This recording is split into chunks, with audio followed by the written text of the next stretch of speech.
What's going on, everyone? Welcome back along to the channel. It is another week passing us by, and that means only one thing. Super Rugby preview show returns as we take a look at round number 8. Now, of course, last week you had a few teams away, out of action on the bye. This week, more of the same once again, as we only have 6 matches, meaning we have the Highlanders, the Rebels, and the Bulls all out of action for round number 8. As always, we'll introduce our guests, have a look at SuperBru and all those sorts of things before getting into the real action of the matchup. So, returning once again to back up the amazing number 1 driving maul from last week. We're going from 1 to 49.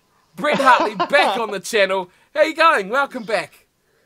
Well, thanks for the absolutely impeccable introduction. I've got pretty big shoes to fill then from Mr. Driving Maul, the king of SuperBru himself. But no, thanks for having me on again. I'm looking forward to talking to you for probably no less than 40 minutes, but, you know, we'll try our best. Yeah, no less. It's like, you know, I just like to make life difficult. It's all right. Be up till about 4 a.m. editing. It's all good. You know, it's what we do. But let's start the show off where it began. SuperBru. What's going on? What's going on, Brett? Like, the Driving Maul was pretty keen to give us a distinct run-through of how his SuperBru's going. So, would you like to do the same? I don't think I play SuperBru, to be honest. I don't know what you're talking about. Nah, I like 49th.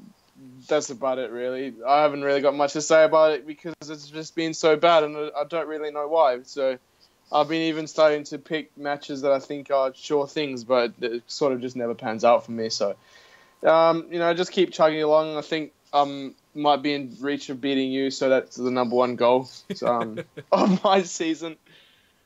You got to look at the positives, though. There is a green number next to your name, which means you've gone up 2 spots last week, which is, you know, that's a massive positive. I try and find my rubbish picks. Well, I've gone down 6. So I'm almost coming down to meet you in the basement of SuperBru leaderboards. But, you know, 40 seconds, so I'll stay ahead of you at the moment. But let's talk about the big guys up top. Driving Maul, I think of all the mean names to call him, but he's still up there at number 1. Has not been dislodged, so I'm not happy with any of you out there. I sent you the challenge last week to take this guy and knock him off the top. You failed to do it, so I'm not happy. John02028 is right behind him by, Jesus, not even a point. And then we have Anti-Podel49er, who has stormed up a mighty, same as you, Brett, 2 places to go into 3rd. And Alnut07 has dropped out of the top 3. Master Awesome, though, had a great round, picking up 17 places and the yellow cap at the same time. So a great round for him, but it's These Nuts who went streaking down the leaderboard, down 18 spots and picking up the wooden spoon. So not good for These Nuts, but, you know, as like us, he'll pick it up and go again next week as well. As for the fantasy side, we've got to have a look at these leaderboards as well. But, I mean, just like last season, it's the same guys doing the action as well. Last season, I remember it was the top 3 who just kept changing around and kept dominating. We got the same with Big Coventry's side, the Sneaky Toilet Actions, and a new one coming in, which is the NZ Fullbacks coming into number 3. Finally, a newcomer into that top 3. But we go down, and it was Lucas's Rugger Avengers who did pick up the yellow cap this week. Brett, fantasy team, I mean, we're having a bit of a battle here. I'm 31st, you're 32nd. Are you going to take a bit more notice in your fantasy team now that we're like neck and neck like this? Yeah, maybe. Like we were talking before, I haven't changed my lineup for about 3 weeks, so the Western Sharks are a pretty neglected team at the moment, but I think we're going to have your number by the end of the season. I mean, I've got a lead of, I think, exactly 50 points. 50.5 points you got to catch up. So, you know, that's a few tries, that's a few little nice plays. So I'm going to pay more attention to that and make sure I beat you on both accounts. Because I'm not going to catch a driving maul, that's for sure. That's for damn sure as well. But that is it. That's SuperBru. Quick look at the leaderboards after 7 rounds of action. As always, following that up, we're going to look at the yellow cards. This season, bring it up, we've got 33. Now, 33, I've been beating the drum trying to catch up with 2017, but as you might have catched last week's episode, we are miles behind. And after 7 rounds in 2017, we were on 61. So we're almost half, which is just not good enough. I'm not at all pleased about this tally of yellow cards this season. Started off well, but just completely fallen away. Did pick up a few, though, last week, but still a long, long way to go. I don't think we're going to get anywhere near 2017. But into what we're really here for, the matches. But before we kick off, like we did last week, a bit of a topic of the week here with the results and the way the games have been going. Do you realistically think Australia or South Africa, any of the teams in their conferences, have a chance at this stage of winning Super Rugby in 2018? No, not a chance. Not at all, I don't think. The one team who was meant to be our saving grace this season, the Lions, you thought after the first couple of weeks they had the SA conference in check and they had complete control, and then they've gone on a pretty crazy losing streak. So, no, not really. The Sharks and Bulls are improving.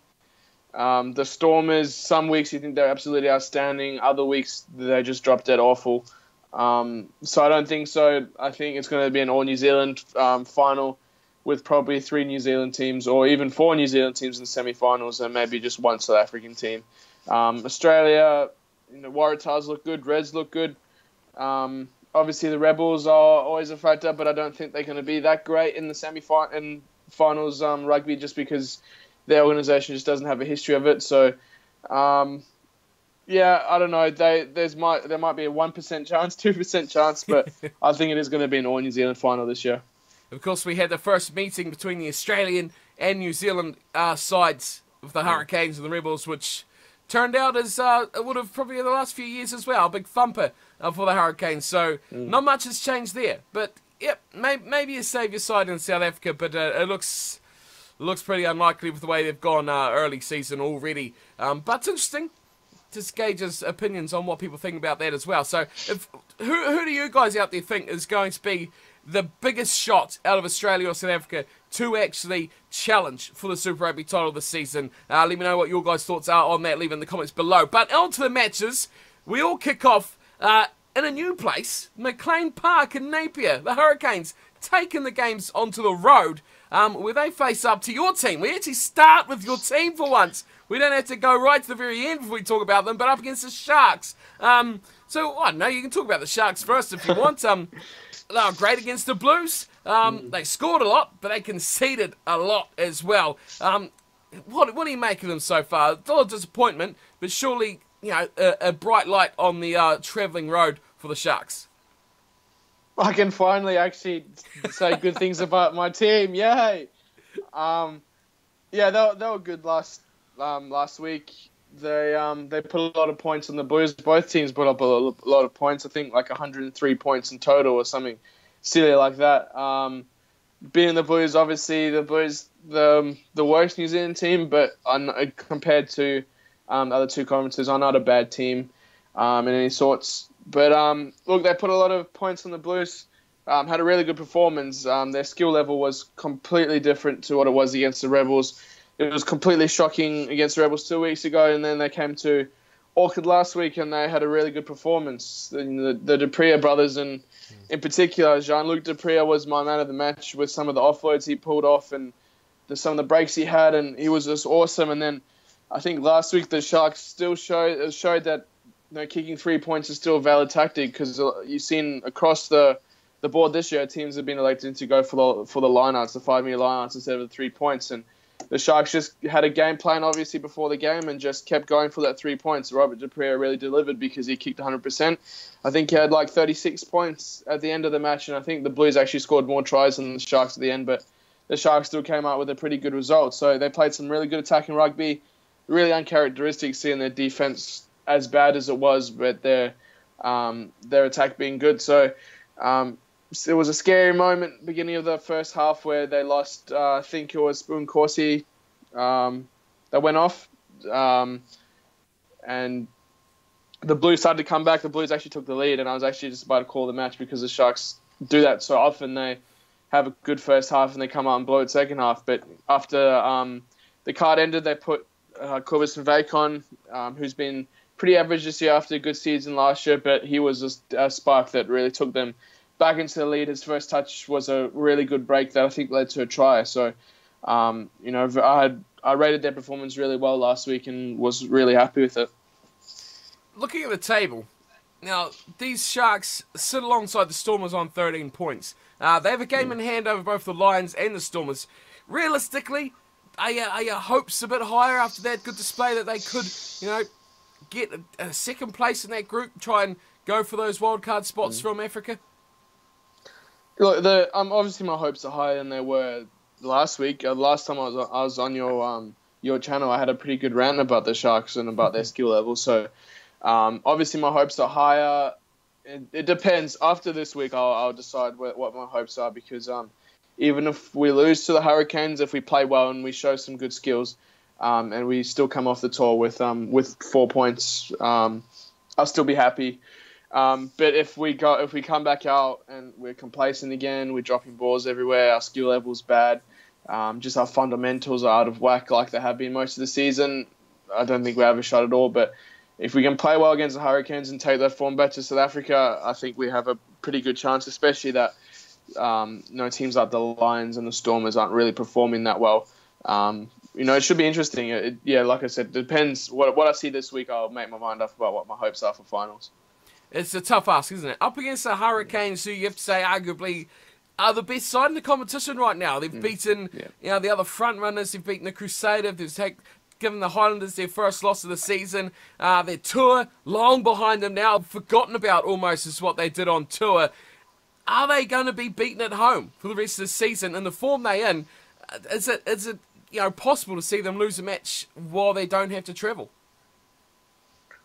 I think the way they've been playing, I definitely thought before last week, I thought the Highlanders were the form team of the competition, but the Hurricanes have definitely taken that title for now. Anyways, guys like Lamb scoring 3 tries, I think it was, against the Rebels, and 3 awesome tries as well.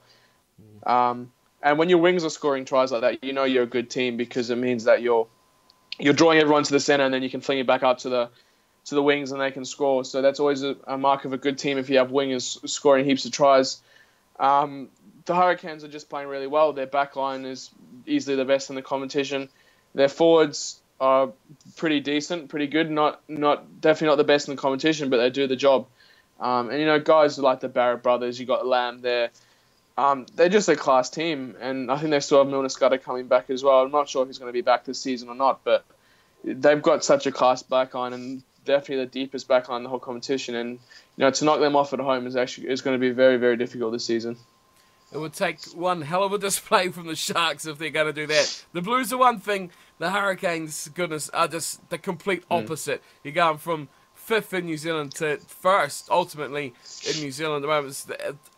If they can do it, like you say, defence is going to have to be just perfect. I don't think they're going to outscore a team like the Hurricanes unless they defend like a solid brick wall.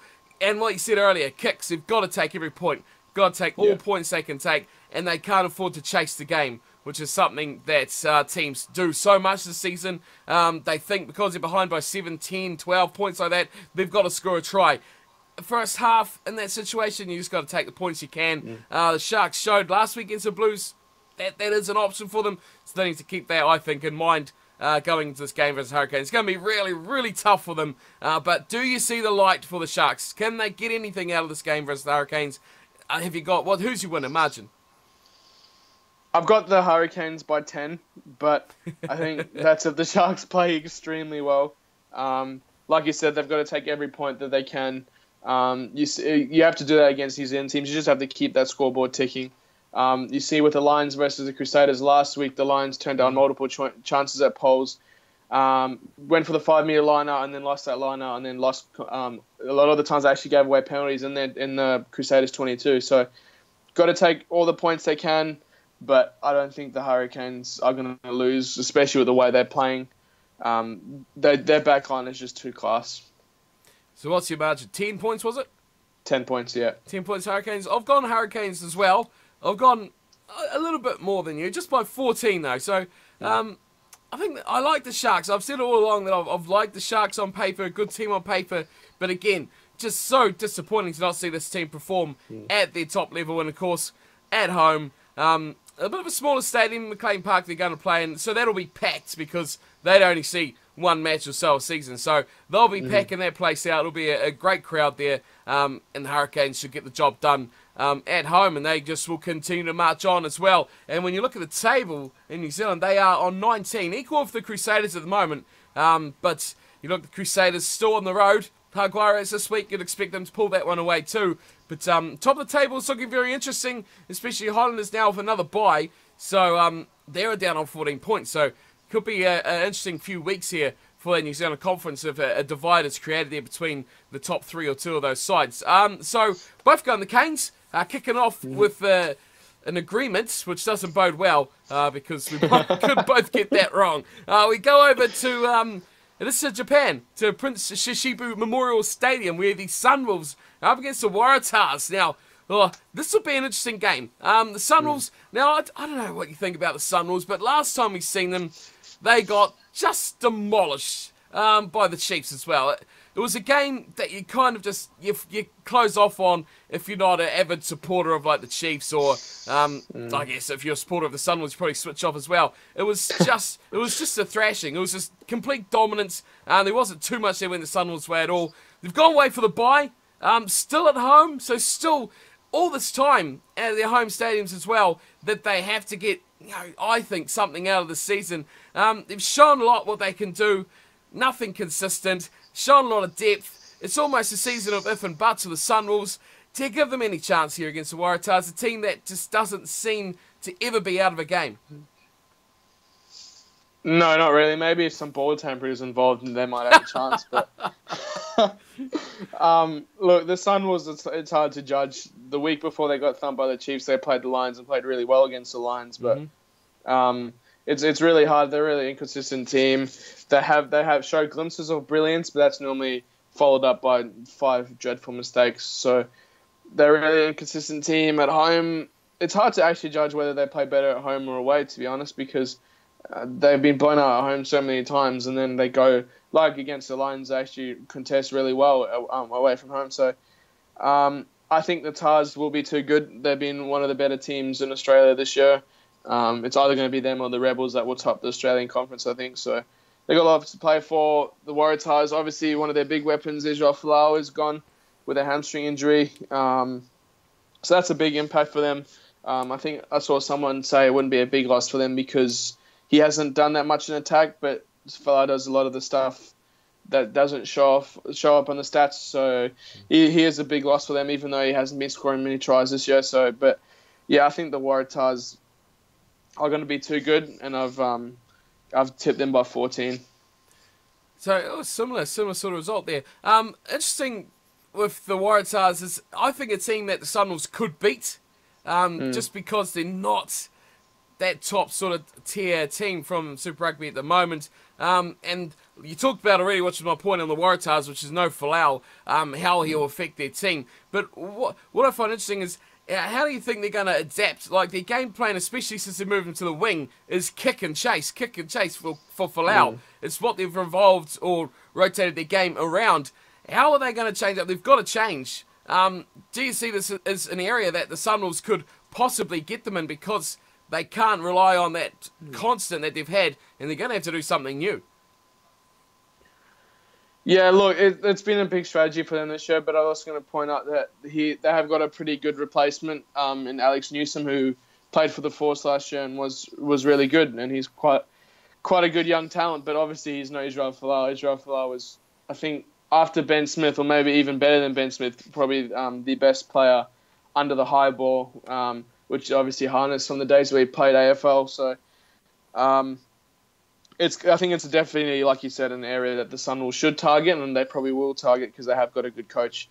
So yeah, it's definitely an opportunity for the Sunwolves to show that they do belong in this competition. If they knock off the Waratahs, I think they're going to remind people that they actually are in the Australian Conference, and they still maybe have a slim hope of making finals, but it's not going to happen.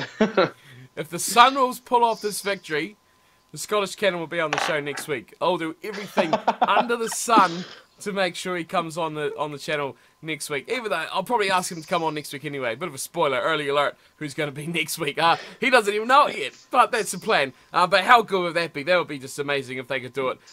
This is great. I think the reason the Sunwolves did so well against the Lions especially was game plan. They had an amazing game plan of what to do. They exploited what they found to be a weakness. It seems like they really targeted that game as something where they knew. It's like the other sides, they just don't really have an idea, or what they do try is an ultimate catastrophe failure. If they find something here against the Waratahs where they could do an attack, or they could exploit, they could, I think, definitely have a good enough team to upset this one.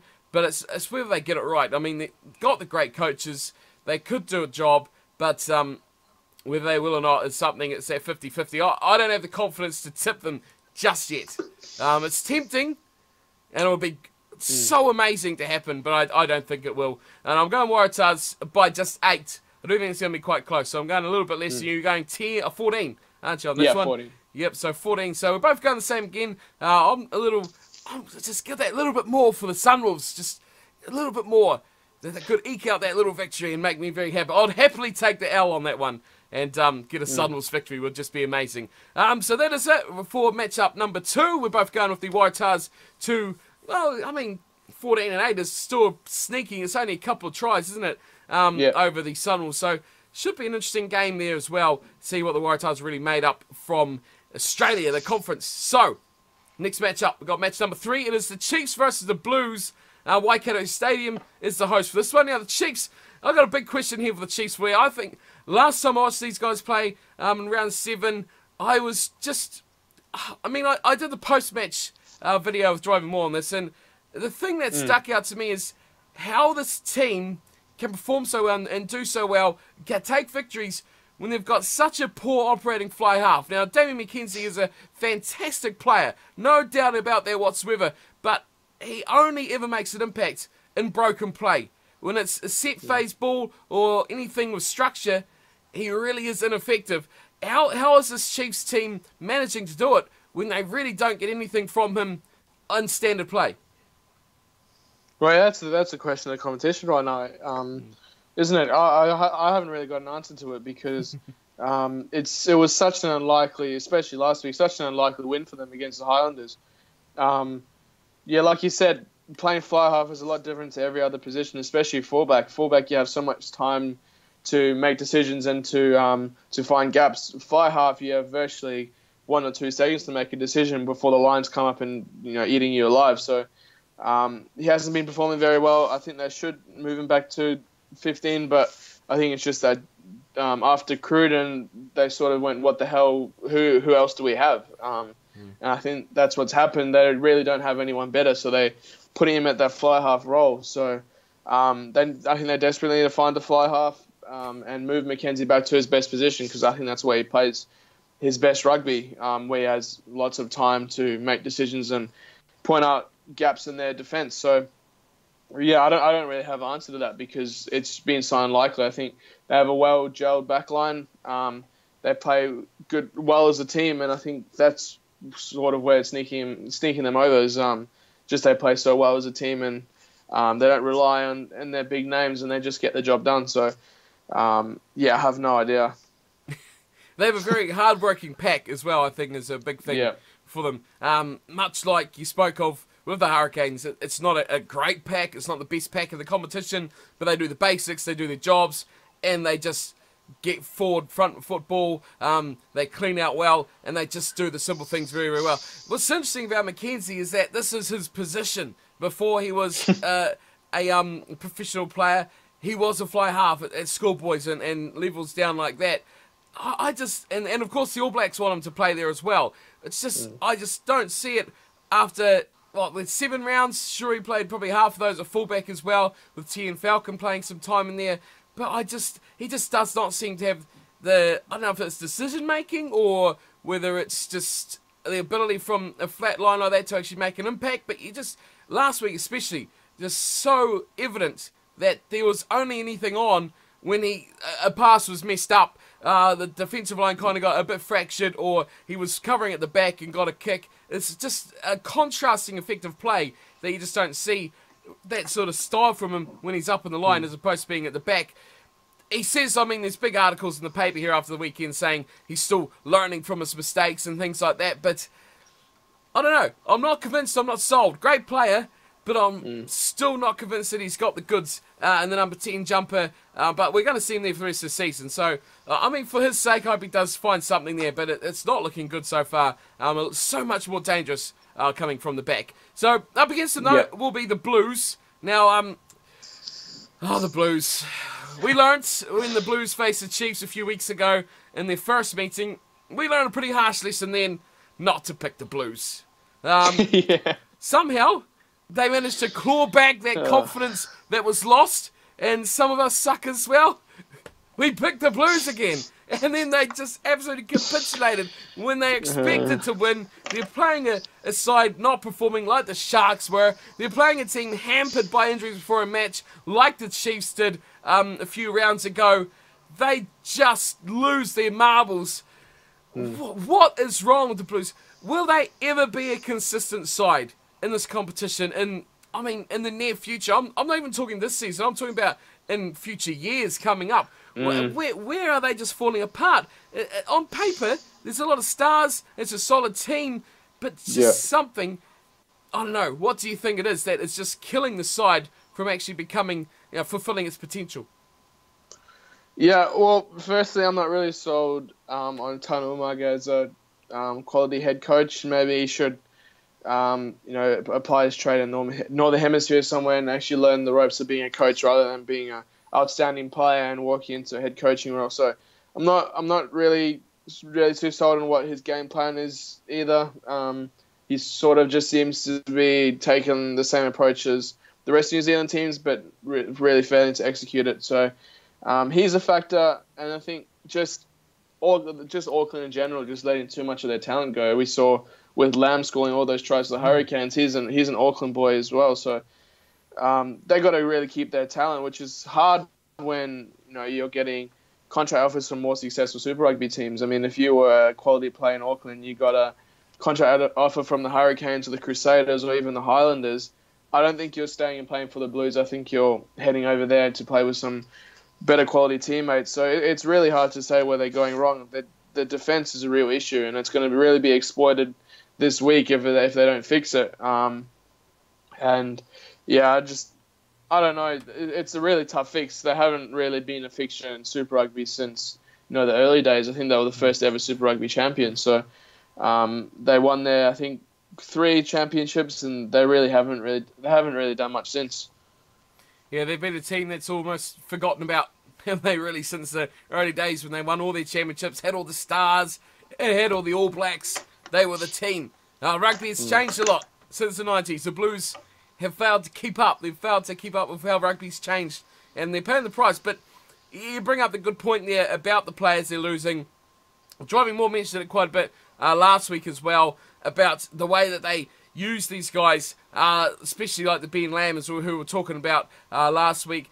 Just didn't use them the way that the Hurricanes are, not giving them that same sort of freedom, that same sort of game plan, just using them in such a different way. And you can say that's the coaches, but the fact is that it's not just Super Rugby level. It's Auckland down in the Mitre 10 Cup, and it's further down from that where it just seems to be the same sort of thing going through. So where it starts, where the root of the problem is, that is going to be an interesting thing. But I would like to see what they would be like with a known good coach. I mean, they've had John Kerwin, terrible coach. Umaga, of course.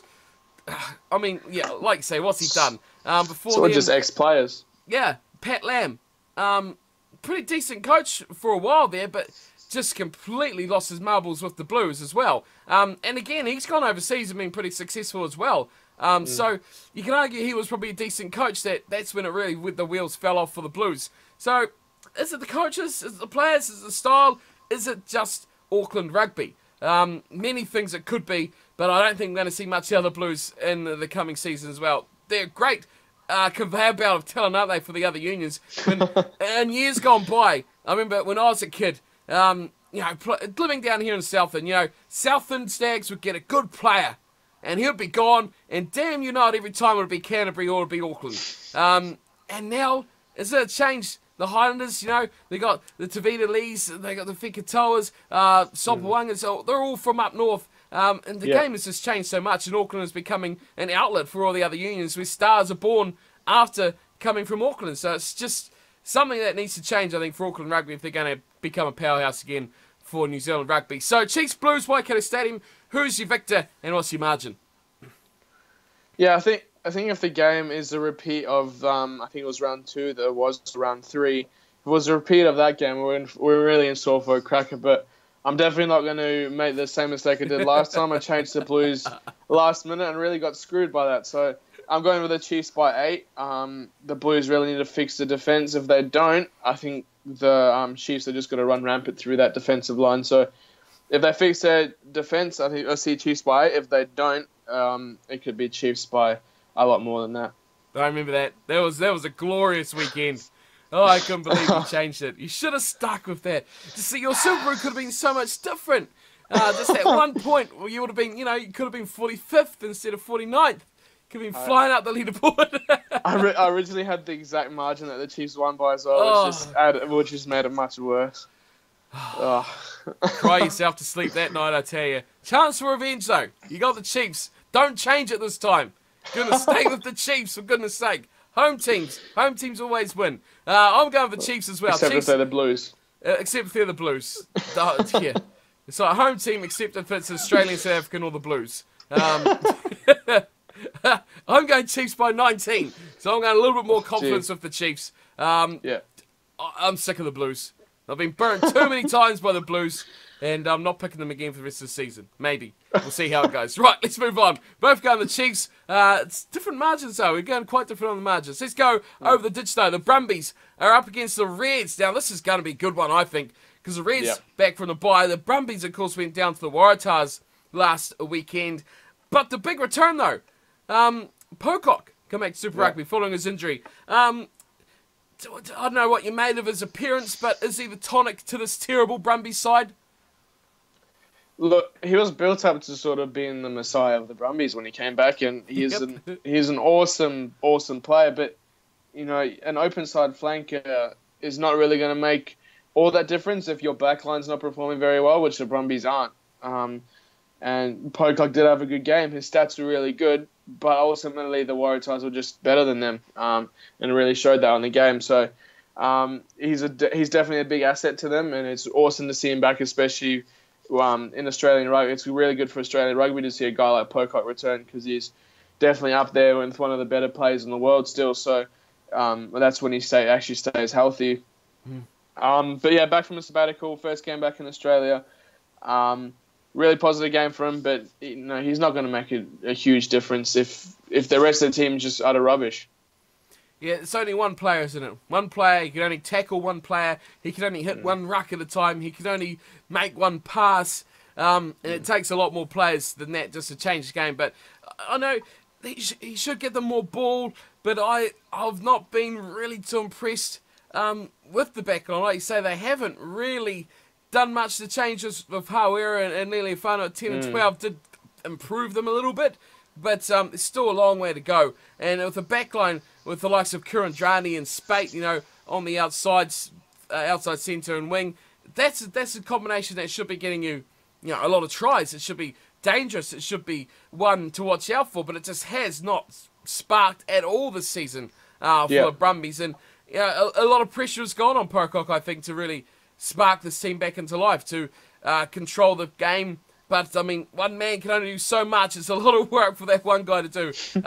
But I thought the rest of the side would have picked the game up a little bit, but we didn't see it. The Waratahs definitely, did it pretty well against the Brumbies, who have been just completely disappointing. They're up against the Reds, who've had a week off. Brad Storm's Reds really, they are the good story of Australian rugby at the moment, aren't they? Great pack. And going up against the Brumbies, who are a side who predominantly are a very forward-dominating side. And I think with this game, you got the Reds, who are a good pack, the Brumbies, who still think they are a good pack, but they're not really. They're going to clash, and one team's going to be the big victor there in the forwards. It's going to be the Reds. I don't know your thoughts on that would be, but is that going to ultimately decide this match? Just the pack battle between these two sides. Obviously, the Reds backline a lot more exciting, a lot more youthful. That should easily have the one up. But in the forwards, where do you see that one going? Yeah, I think the Reds are my favourite team to watch in Australia. Well, my favourite team in general in Australia right now, just because of good old Thornball. Brad Thorns, they're literally the complete opposite of what they were last year. Last year they had all these big players. Everyone was talking them up, and they were utter rubbish. And this year they lost all their good players, had a really young team, and they've just been performing way more than everyone else thought they would. Everyone, was thinking they'll be competing with the Sunwolves for the bottom of Australia. So they've been good, and I really. I'm intrigued by Brad Thorn and him just saying to hell with all this attacking sort of attractive style of play that everyone else is doing. We're going to do our own thing and we're going to use our forwards, we're going to use our scrum, and we don't care if we don't score tries because getting the 4 points is more important than anything else. So I really admire what he's done and how he's not conforming to what all the other coaches are trying to do, even though it's probably the better style of play. He recognises his strengths are in his forwards, and if he has a goal kicker that can put 3 over, he's going to put 3 over. So, like you said, it's going to be a huge battle of the forwards. I've enjoyed watching the Reds scrum more than anything else they've done this year, just because they've been so dominant in a lot of their games, just absolutely pushing over other teams' scrum. And I think they will definitely get the best of the Brumbies. The Reds' front row is absolutely outstanding. Guys like Tanya Tupou have been awesome this year for the Reds. And a guy like Tupou, who is famous for his running of the ball, has just improved his scrumming like you cannot believe. And I attribute a lot of that to Brad Thorn and just his knowledge around the scrum. And he's definitely, so far, is actually a player who originally was seen as just having walked into the head coach job just for being a player. But people don't realise that he did the same thing last year when he would coach Queensland Country in the NRC. They had the same thing, and he had a similar group of players. Tupou was in that group as well, so Tupou's been under his guidance the last 6-7 months. So I've been really impressed with the Reds, and I think they will get the best of the Brumbies. Yeah, that's a good point you bring up there at the end there. I was about to say, comparing it to what we talked about before of Tanarumanga, didn't really do too much. His build up to coming to Super Rugby. Brad Thorn, on the other hand, has had a couple of seasons in the NRC, coaching around there, season with the head coach as well. Pretty successful. Brought a lot of those guys through. He's not a silly guy. He's a very hard man. You'd think about he's just all busting up the middle, all just doing the hard work, the dumb smash and grab sort of thing. But he's clever. He's smart. And I mean, we've shown it. We've learned a lot. We were skeptical. I was very skeptical about what Brad Thorn would offer as a coach. But he's a clever man, and he's definitely got this team going well. They're well disciplined, and the pack, like you say, is just exceptional at the moment. I expect them to get a big one here over the Brumbies in the pack. It's going to be a game that is not won by the points on the board. Obviously, it will be, but overall, I think the two teams will gauge this game by who wins the big battles in the packs. That's what's really going to go away. Sure, the Brumbies could win it, but if the Reds dominate them, that'll be as good as a win for them. Who is going to win this one? GIS Stadium, so the Brumbies are at home, but up against the Reds. Have you got them, the visiting side, to take this one? Yeah, the Brumbies haven't really shown that home ground is a huge advantage for them this year. I think they've got over the Sharks at home, and I think that's about it. I don't think they've beaten anyone else at home. I might be wrong though, but no, they haven't really shown that GI is a fortress like it sort of has been for the last 2 years against Australian teams anyway. But yeah, I've got the Reds to walk in there, but I don't think it'll be an absolute smashing. It's just not the way the Reds play. I think it'll be a close game. The Reds will take 3 points every time it presents opportunity to them. So I think I've got Reds by 5. Ooh, 5. We're close this time. I've got the Reds by 6. So hopefully that little 1 point of difference is going to just nudge that little bonus point my way. Would be just quite nice, thank you. Kick for kick, 2 penalties extra. That would be nice. Thank you, Mr. Thorne, from your Reds team. Pretty optimistic here on that one. So both gun Reds, similar margin on that one, which is interesting to see. But I agree with what you say there. Should be a good match. Probably one that will be good to watch just for a rugby perspective. rather than a spectacle. It'll just be a good, old-fashioned, almost rugby match, hopefully, between these two sides. A couple games to go here. Next up, we go over to the great land of South Africa, where the Lions are in action against the Stormers, Ellis Park. Lions, didn't think I'd be saying this about them. 3 out of their last 4 matches, losses. And the only one they've got is that 2-point scraping past the Sunwolves. Last time I talked to you on the show was when this bad run of theirs started, and it was when the Sunwolves, the week after that was when they played that great tactical game where they almost knocked them over. What's come of this for the Lions? Why have they been unable to bounce out of this poor run of form and come back to the Lions that we know? Well, I mean, we when we previewed the South African conference at the beginning of the year, we copped a lot of hate for saying we're not too sold on Swiss De Bruyne as their head coach. A lot of people were saying they're not going to lose anything with a guy like Johan Ackermann leaving the organisation to go coach in Northern Hemisphere. But I think that's sort of what has been shown. They lack a lot of character. Their first couple of weeks, they were outstanding, and they played really good rugby. But since then, guys like a Piwe Deante, I haven't really heard anything about him since probably round 4. So they haven't been good. They've been lacking character. They haven't been as tough as they usually are. Last week was a pretty good improvement and a really low scoring affair with the Crusaders. 5-0 is not a really good halftime score, but their defence was holding up. But as soon as I turned onto the game when the second half started, and sort of that's when their defence started to crumble. And they did stupid things, like I said before, of turning down 3 points, even though they may be 5 or 7 behind, going for the 5-metre liner and then conceding a penalty inside the Crusaders' 22, and then they've got the ball back on their own, just before halfway. So it's not a good look. They really should be taking the points, especially against New Zealand opposition especially with a guy like Sam Whitelock, who can sucker more like no one else. It's just not something that you should do. But they kept going back to it. That's what they did last year, and it worked for them. But it's not working for them this year, and they really should be tempted to take the points. But it is hard with a guy like Elton Yankees in their fold. They lack a quality goal kicker really. Combrink is out as well, who. It was their backup goal kicker last year, so they lack a quality kicker right now. I think that's showing. They don't really have much confidence going for kicks, shorter than, longer than 20 to 30 meters out. They definitely won't take 40, 45 meter kicks. So that's one thing they're missing, and they're getting exposed on it. They just haven't been good the last few rounds. It's their scoreboard pressure as well, isn't it? Behind by a few teams, they play like they have to take it and go for a 7-pointer rather than taking the 3. It's interesting to talk about Yankees as well. A player who's sometimes we sit here and say, a great match. He led the team from the front and he was a reason why they played so well. Other days we sit here and we say they don't have confidence in him. He doesn't do the pressure moments very well and things like that. It's hot and cold at the moment from a player who's really, he's the incumbent, isn't he? Number 10 Springbok player. And pressure's going to be on him, for these big moments, especially with the Rugby World Cup not too far away as well, just coming next year. So they've got to think about who's going to be then the number 10 jumper in a year's time for the Springboks as well. So the Lions have got a lot. I mean, they have to bounce back with a win here. They're up against the Stormers, who I've been impressed by the Stormers on their tour. I thought they played well in bits and pieces.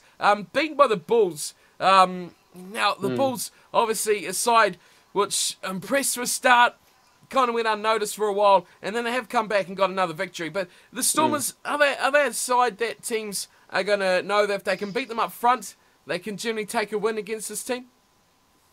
Yeah, I think, well, firstly on the Bulls, I think I've been really impressed with the Bulls. Even though they didn't pick up a win on tour, they still, especially New Zealand, they played extremely well and they've been improving week by week, and it really showed last week against the Stormers. The Stormers last week really showed they were vulnerable to forward play with Strauss being on his game when he became the most capped South African Super Rugby player and scored a hat-trick against them. So it really shows that they're extremely, extremely vulnerable to forward play. And they've just been hot and cold. Some games they look like serious contenders. They've been playing awesome attacking rugby some games. Other games have just been bad. They've been really lackluster in defence, and their big stars sometimes can go a bit quiet. Your Khaleesi's, your Willemses, guys like that. But I think they are still a very good team, and I think they have an extremely good chance in going up to Joburg, but it's going to be very hard for them. I was driving more this last week as well. What's your thoughts on the young kid, Willemse? Is he the future of South African rugby if they can look after him well enough? Unlike a Pollard, who you always compare with. I mean, we've got to be very careful with it. I mean, the last guys I can think of, Lambie, when he was young in his dominating Curry Cup days, everyone was saying he was a future. Then came Pollard. Obviously, Lambie always injured. Then Pollard came. He was injured. After that, last year it was even Cohen Bosch, but he's been moved to fullback this whole year. And then you got a guy like Willemse, who's been absolutely outstanding and is a very young player.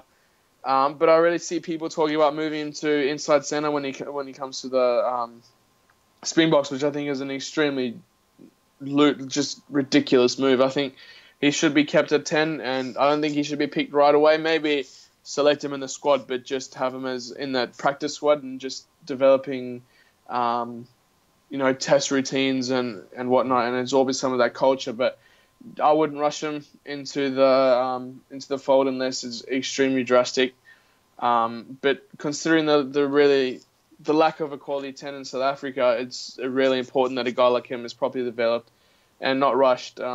If he turns out to what he's been built up to be, it's worth the wait to just take a few years to develop him properly, and then we could have a really quality 10 for the future. Yeah, that's the thing. They got to look after him. They can't just smash it through like the Pollards. I think what you mentioned there about moving him to 12, I think it's due to his running game. A lot of people like the way he takes the ball, the line on with the ball, and is actually capable of beating players with a step or with acceleration through a gap. I do agree with you. I do think that that sort of skill is in the number 10's game now. You've only got to look as far as a Bowden Barrett. Even Bernard Foley to a point has a bit of a little bit of gas. He can actually, if he wants to, do a little bit of that play as well. He's kind of in that mould of a modern day number 10, a player who can run the ball and actually cause havoc, not just with the boot, which I think they need to keep that, because Pollard was quite a bit of a player like that too in his younger days. Before being a Springbok as well. So it's something they've got to keep in the guy and just nurture him through. Hopefully, it'd be great. South Africa need a player that they can rely on in the future as well. So another young bright talent. Who knows where he's going to go? But Lions vs Stormers, Ellis Park. Who's going to be your winner? I think I've got the Lions. I think they need a win, especially with the Sharks and Bulls picking up wins last week. That gap they had in the South African Conference is closing week by week. And if they don't win against the Stormers, that's another win for the Stormers as well. So it's definitely a pivotal point in their season. And either way could just swing their season drastically. If the Lions recognise that they've got an extremely good pack with guys like Franco Mostert and Malcolm Marx in there, they just got to back their pack just like the Bulls did. And they've just got to use their strengths and take the points on offer and, just learn from their mistakes from last week. Yeah, and you look at the table, the Lions sit there on 20 points, but the big difference between the Lions and the Stormers is bonus points. The fact that the Stormers only picked up 1, and the Lions are sitting nicely with 4. So even a close win for the Stormers, we'll only see them go to 17. Still 3 points adrift of the Lions, but the way the competition's been going, the Lions are dropping games like they're dropping flies. My margin is Lions by 11. What's your margin on it? I've got Lions by just 3. I think it will be an extremely close game. 3. I've probably gone a bit overconfident on that, but I'm speaking of the Lions bounce back. Surely they are such a good side. They've got to hit back sooner or later, and they've got to get back to winning ways. I think if they're going to be a threat in this year's competition. Final game of the round. As always, going on far too long, but it is the Hug Warriors versus the Crusaders. The Hug Warriors back from the bye, but we talk about the Lions. 3 out of the last 4 games losses. Let's talk about the Hug Warriors here. 2 wins out of the last 3 games, beating the Lions as well as one of them. Yeah. But the question is, though, the Crusaders is what they're up against. Good team. We know the Hug Warriors on paper, again, pretty much the Argentinian side, but they need to be clever about this if they're going to play the Crusaders. do they have the ability to put a game plan together, not just to use the pack and then do something fancy, give it out to Buffelli, who's been really the only go-to guy they've got in that back line that's actually done some damage? Do they have a game plan that can actually undo this Crusaders side? We know they're vulnerable. The Highlanders have beaten them. The Hurricanes have beaten them. That's something they need to look into. Can they adopt that style that those sides have done to actually beat this Crusaders team? Or are they just going to try and do typical Argentinian stuff and fall away when things go wrong? Yeah, it's actually been surprising, the performance of their backline, considering actually the people that they have in their backline. They've got a very good backline, and they've got more than what people give them credit for. Obviously, the stigma is always Argentina equals awesome pack, and a pack that does all the work for them. But people definitely don't give enough credit to their backs, but also they haven't been performing as well as they really should have. They've got to use those quality players they had, like you said, using Boffelli a lot. They got the guys like Lendajo at the back of the ruck. I rate him very much. And Sanchez is an awesome electric player as well. But from the game plan point of view, it's difficult against a team like the Crusaders, who are quite a solid team, who have been quite surprising with some of the losses they picked up this year. But that big win against the Lions would have energized them. The Jags just need to be strong in defense. Like we saw the Lions in the first half last week. The defense was really good, and it sort of fell apart in that second half. So if they can put together a strong defensive 80-minute performance, they have a big chance. And obviously you don't want to talk about it, but travel to Argentina is a massive factor. And it's a factor why the Jags really should be turning their home ground into a fortress. They're always a team that has a potential for a big upset. But I don't really think it's going to happen against the Crusaders this week. If they're still on that home run, aren't they, of games that they have to win, a decent chunk of before they hit the road themselves, and that's going to put big pressure on them to do it. The Crusaders, though, I think this is make or break time for the Crusaders. On tour, of course, it's a big part of any team's season, but coming home with a couple of wins from a tour, I think it's going to be a big difference maker for their season. And if they don't come home with these 2 wins, and where they sit on the table right now, and you can see them, yes, they're sitting second, but should they drop this, Chiefs pick up a win, the Crusaders could very quickly fall down to 3rd on the table with an extra game played compared to the Highlanders, who will be only a 1 match behind them in terms of points. Do you think this is going to be the turning point here of the Crusaders season, which is going to see them contenders or possibly struggle to even make it into that top 2 New Zealand sides? Yeah, from a Crusaders fans' point of view, you would hope so. You got to make that trip to Argentina worth it. There's no point traveling a ridiculous amount of distance and just lose to a team like the Jags, who are a decent team on paper but haven't been performing very well this year. So if they make that trip worth it and they pick up, even if a 5 points in this game would just be huge for the Crusaders, but even picking up 4 points would be a very good result, and it's a game they really need. With the bar the Blues, with the NZ Conference being so close this year, with the Hurricanes looking the favourite of them to really compete with the Hurricanes, they really need to pick up games like this where they should really win.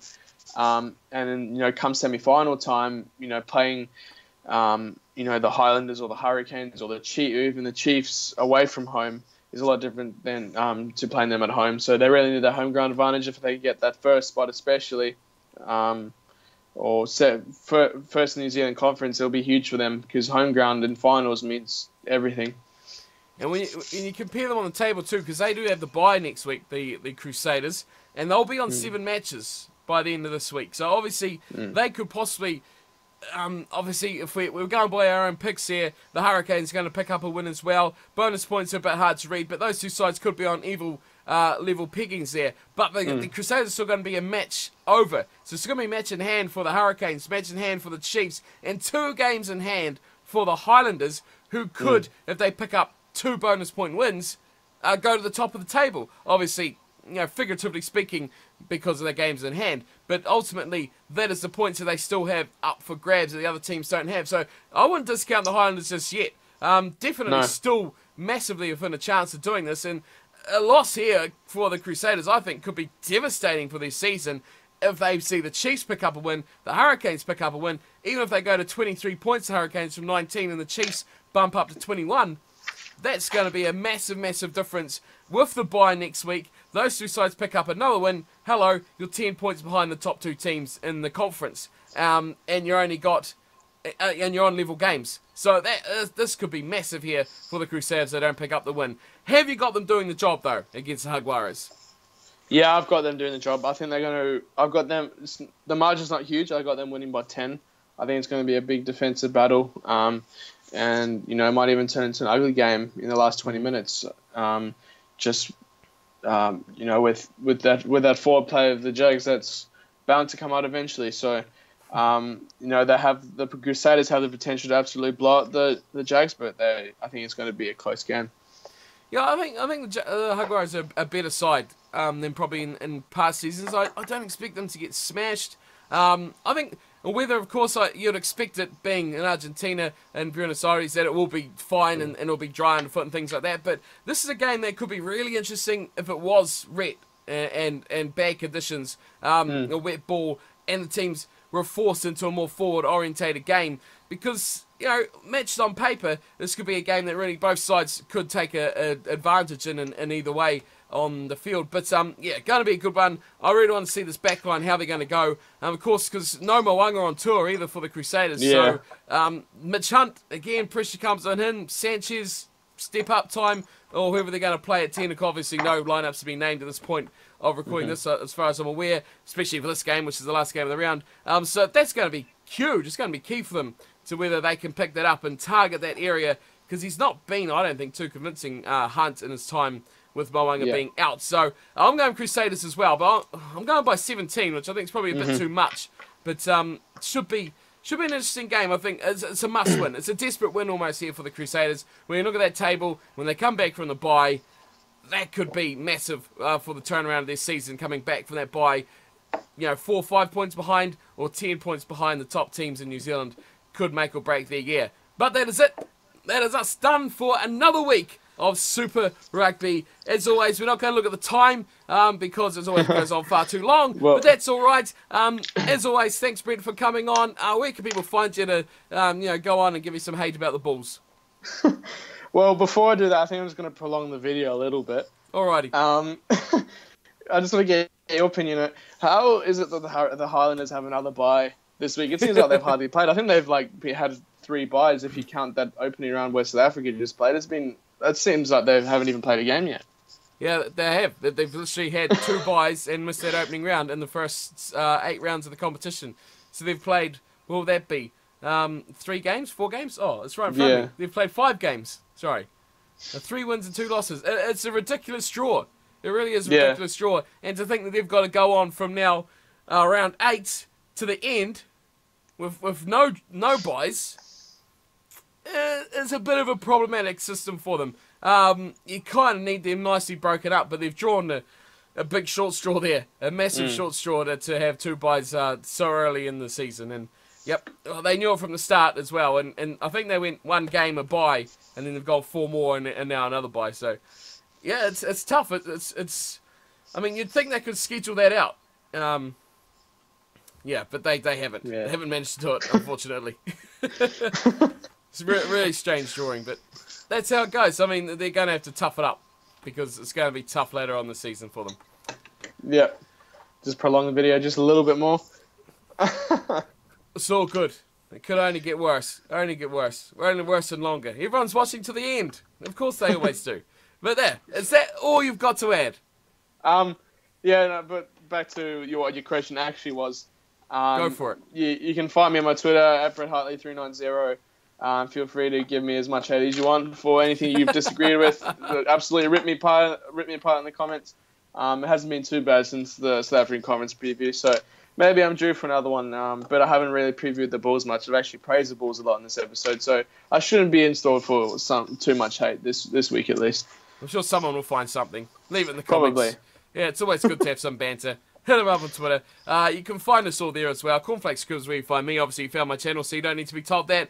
Come join us on Twitter. It's always good for the weekend's games to have a bit of banter and have a bit of a smash around with abusing refs and yellow cards and all that sort of jazz as well. So, as always, thanks for joining us. And always, thanks, Brett, our special guest this week, for coming on as well. And we'll all see you very, very soon. Me next week, another special guest coming your way. Until then, thanks for watching and take care.